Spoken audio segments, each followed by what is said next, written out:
Thank you all for being here. So, thanks so much to the Economic Research Foundation for organizing this with the IDRC. It's a great pleasure to be here.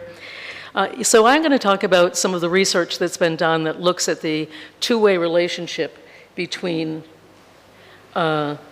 inequality and economic growth. It's part of a larger project that has gained a lot of attention in recent years because of the global increase in inequality. And in particular, I'm referring to intergroup inequality. It could be inequality by race, but in particular, I'm going to focus on gender.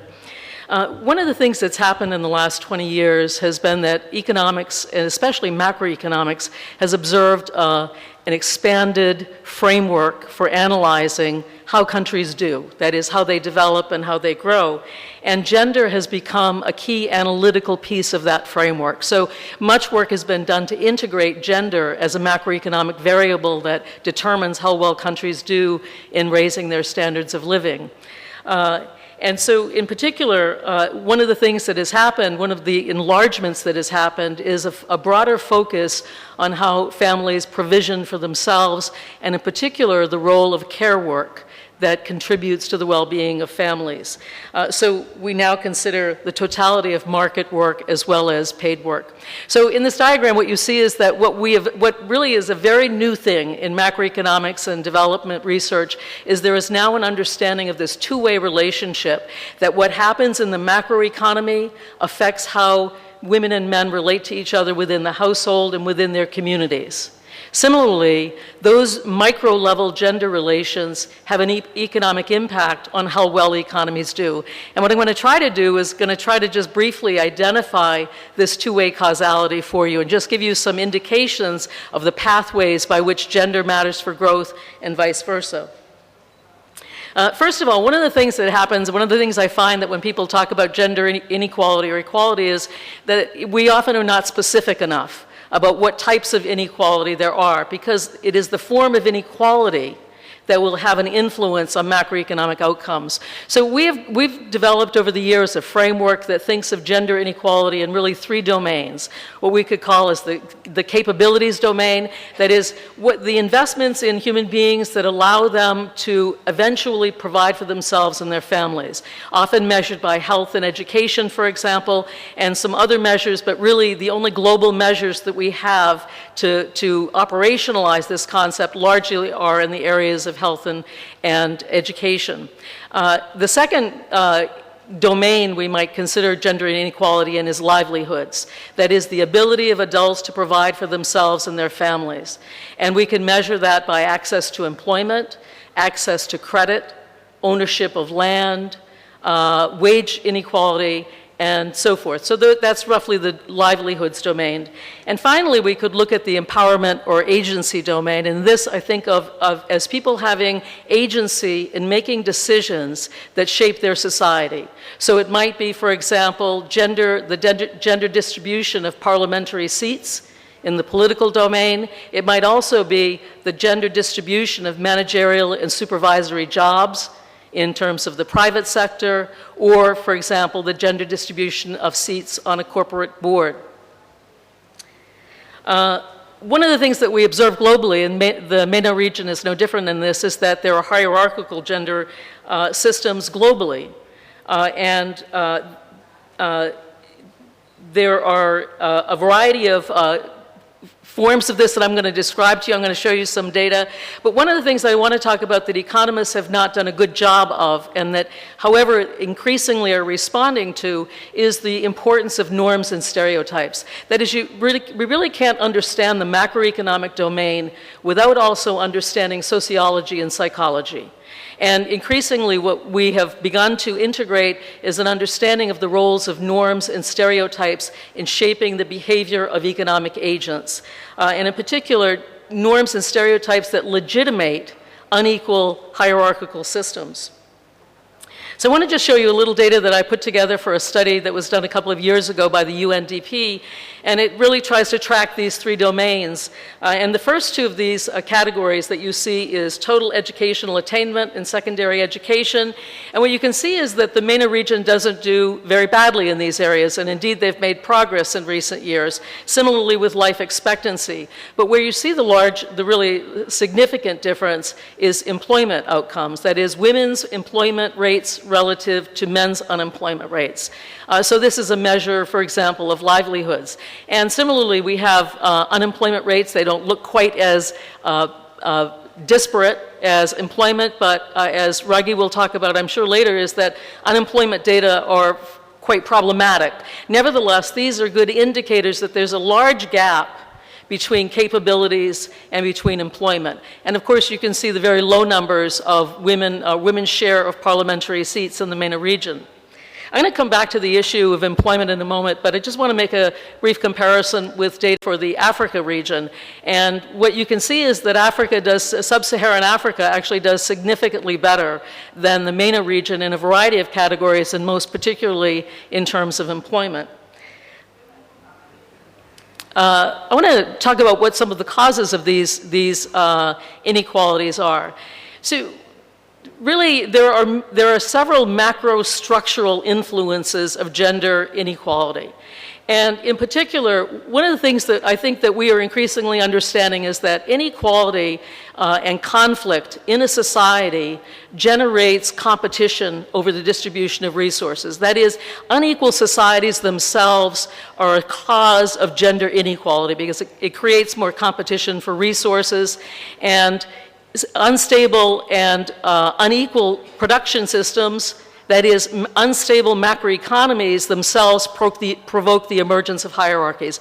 And it's not hard to understand that in an unstable, uncertain system, people want to preserve for themselves some security in the economic hierarchy. And so we see the emergence, for example, in Europe now, of racial competition and racial animosity as a result of austerity in Europe, for example, and in a number of other regions of the world. So much of what we see in terms of gender has its parallel in terms of race and ethnicity. Moreover, the macro structure of the economy shapes gender relations, and in particular the structure of production, that is, whether the society has a large agricultural sector relative to the rest of the economy, whether income is largely derived from oil rents, for example, whether there's a large manufacturing sector, and so forth. Similarly, macroeconomic policies matter. So, for example, in a society in which macroeconomic policies are such that the government is willing to respond to economic crisis by stimulus plans and by attenuating the negative effects of crisis, you will see less racial and gender inequality because the competition over resources is lessened as a result of those policies. We can think that trade and investment policies also matter. Financial policies matter because they contribute to instability in economies, and of course labor market policies matter. I think the thing that I want to bring home to you is that we often, especially in the MENA region, but in other regions of the world as well, we often think of gender inequality as being a cultural artifact or due to different forms of religion that influence gender outcomes. And while I don't want to deny those, what I think is significantly important for us to understand is that the MENA region is similar to all other regions in the sense that this macroeconomy either creates opportunities or closes off opportunities in a significant way, and that macroeconomic policy can actually create greater conditions for gender equality. And as Maria noted earlier, of course, there are other sources of gender inequality. At the household level, the gender norms and stereotypes that are internalized influence who does unpaid care work. To the extent that women specialize in unpaid care work, they have less access to paid labor, and that inequality in terms of access to resources influences bargaining power within the household in a way that tends to be gender disequalizing. And of course, those norms and stereotypes carry over into the paid economy, in which the norms and stereotypes also influence men. I think one of the biggest mistakes we've made in 20 years or 25 years of doing this work is to overemphasize women and to underemphasize the role of men, norms of masculinity as well. And so the notion of men's identity being linked to being a breadwinner is an important cause of gender inequality in labor markets. And that is because employers, as anybody else, are susceptible to these norms and stereotypes and offer preferences to men because of the norms of masculinity, so they will offer jobs to men rather than women under certain conditions, and I'll say more about that in a few moments. So I'm emphasizing the issue of norms and stereotypes because they operate as stealth factors. They operate in everyday interactions, when you go to the bank for credit, when you apply for a job, in policy making and so on and so forth. Norms and stereotypes, however, are not fixed. They are indeed malleable. And a study that I did several years ago looked at how gender norms and stereotypes have changed globally over the last 25 years. One of the things that what I found in this study was that as women's share of employment rises, over time what we see is that, in fact, gender equality increases. So there's something about, and attitudes towards gender equality increases. Certainly the structure of the economy will also change norms and stereotypes, and I think that Naila Kabir will talk in particular about Bangladesh and women's incorporation into the manufacturing sector and how norms around women's work, for example, or women's appropriate work roles has changed as a result of the change of the structure of that economy. Some of the research, and this is where I think that economists do well to look at sociology and psychology, some of the sex role research tells us that one of the ways that we learn norms and stereotypes is that children observe what adults do. So although it might be difficult to change attitudes of adult men and women today, by integrating women into the labor force, one of the things that happens is that children's attitudes towards appropriate gender roles change, and we observe that this has influences later on. Furthermore, there are many programs globally that have programs to address norms of masculinity, to help men change their norms in a way that allows them to offer economic space to women, for example.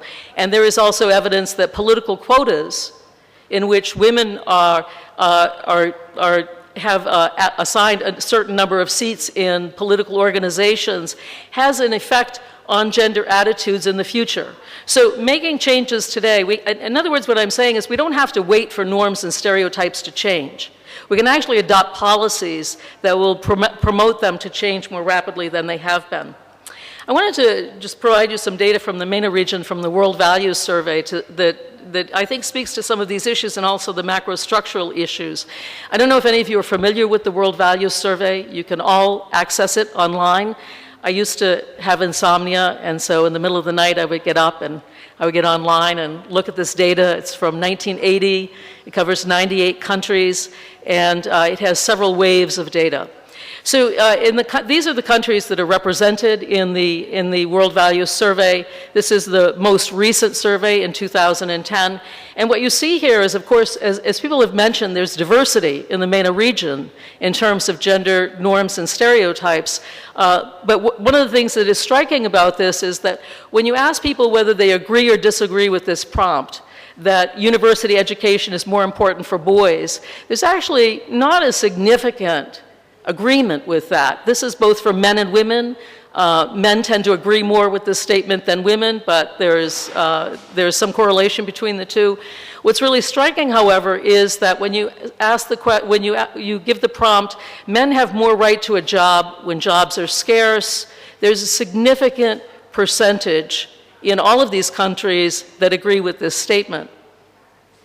What is really striking is that there's actually a strong correlation with the agreement that men have more right to a job and the unemployment rate in the MENA region. And this is what I mean by macro-structural factors accentuating gender inequality. So in other words, where there is great competition over jobs, you'll see the emergence of a gender hierarchy and a solidifying of the gender hierarchy, in fact, if unemployment or joblessness or low wages are persistent for a long period of time. So let me talk for a few moments about how gender equality affects economic growth. One of the things we've learned is that gender inequality can have short-run effects, And those short-run effects would be the effect of gender equality on investment, that is private sector investment, on exports, on imports, and on saving rates in the economy. The long-run effects are really in terms of productivity, and in particular labor productivity. So the relationship is not universal.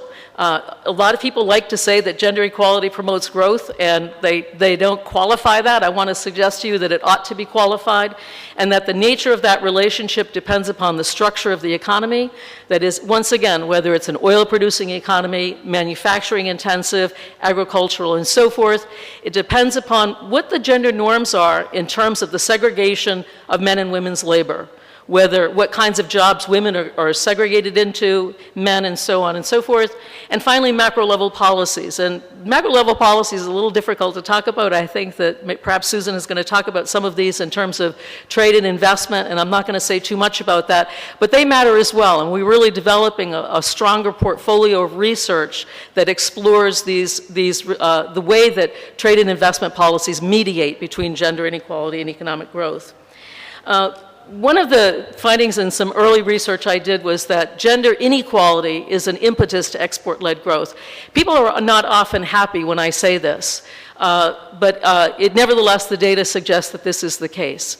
And in this particular case, the kind of gender inequality that I'm talking about is wage inequality, not education, but not employment inequality, but wage inequality. And the relationship really goes sort of like this, that low wages relative to men's, lowers unit labor costs. It therefore makes exports cheaper. That increases export demand. Countries like South Korea, for example, enable them to purchase technology and industrial inputs that help them move up the industrial ladder and become a very industrialized country and ultimately stimulated economic growth. So in this category, we could think of Tunisia, Morocco, and Jordan in terms of countries that have a wide gender wage gap. A country that often is not noted for being in this category, but is Mauritius, where female wages are half of male wages. So I'm not suggesting when I say this that gender inequality is something that we should strive for. What I am saying is that we need to be honest about what the relationship is between gender inequality and economic growth.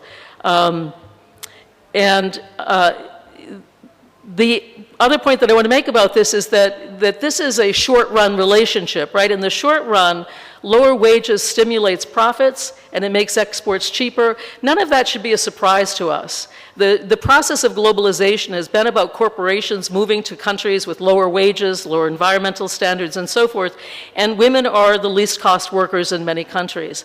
So there is this benefit of gender inequality for economic growth, but it is not a long-run benefit. And the reason is because by undermining gender equality, we also undermine the quality of the future labor force. This is a graphic by a friend and colleague of mine, Nancy Folbray, on a book that she did a number of years ago called Who Pays for the Kids? And as you see here, there's a factory of which people are coming out of the factory. They go home to be taken care of. We have to reproduce ourselves every day and go back to the workers as go back to the factory as productive workers. And so what Nancy was trying to highlight, and what many of us have tried to highlight, is that care work is actually instrumental to solid economic growth and development. And that is that labor is a produced commodity, and it's produced by care work and typically by women, and it's typically unpaid work. And so the point then is that gender inequality has negative effects on long-run economic growth and in particular labor productivity. I want to just mention some of the research that has been done on this. Typically what this research does is focus on mothers and the impact on children. If we had more gender equitable care work, it wouldn't matter, of course, whether it was men or women in terms of the impact on children, but because women largely have responsibility for children, we get these gender effects. So what we find is that, for example, undernourished mothers are likely to transmit this to their children who in utero begin to experience these effects that have lifelong effects on their cognitive abilities and their lifelong earnings, and of course their labor productivity. We find that mothers with higher levels of education have healthier children. They are more likely to graduate from high school and college and go on to have high-level earnings. And we also find that gender equality in education reduces the fertility rate. For a variety of different reasons, this is beneficial. One is that fewer children means that there are more household resources to invest in fewer children, and we therefore produce children with greater productive capacity, if you will, and labor productivity. And I should say that, you know, when I'm speaking of labor productivity, I'm not just talking about skills on the job, but I'm talking about human capacities in general. So social development and emotional development are included in this. There are a number of studies that have looked at mothers' education, health, and outcome. Thanks. And what they have found is that, for example, in Brazil, that the impact on children's nutritional indicators of additional income is 3 to 4 times that greater than fathers. And I don't have this data for the MENA region, but we have this for other parts of the world. And it is because women tend to invest more of their income in children than do men. Men tend to spend more of their income on luxury goods, for example. And this is why we get this transmission effect of women's higher income. So these effects are, I've mentioned a couple of these that, but I want to just talk about the issue of bargaining power. And that is that as women's income rises, as their education rises, their ability to negotiate for a distribution of resources in the household that benefits children, and especially female children, is particularly important. So there's data that there have been a number of macro-level studies that have looked at the relationship between gender equality and economic growth. These are some results from a study by Stefan Claassen and Francesca Lamanna in 2009.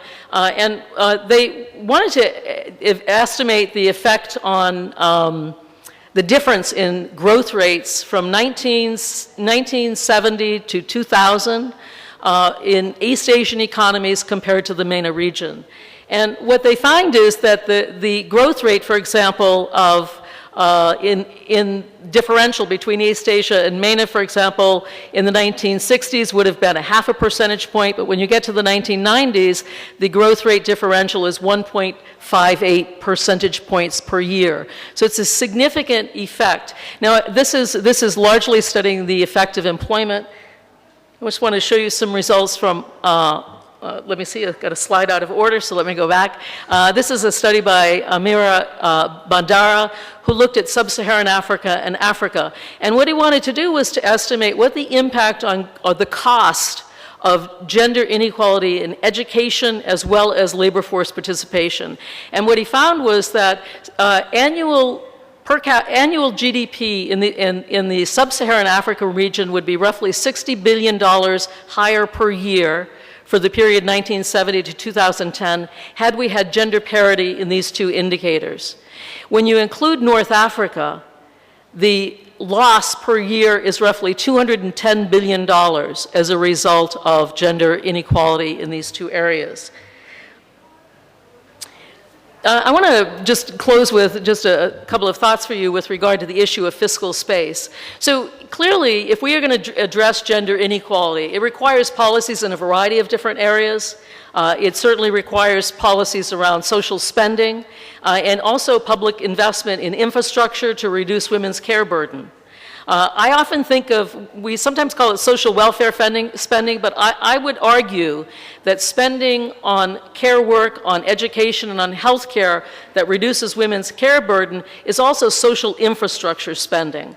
That it is not discretionary, it is not a luxury, but it actually improves the productive capacity of the economy as a whole, as the study by Bandara and a number of others have shown.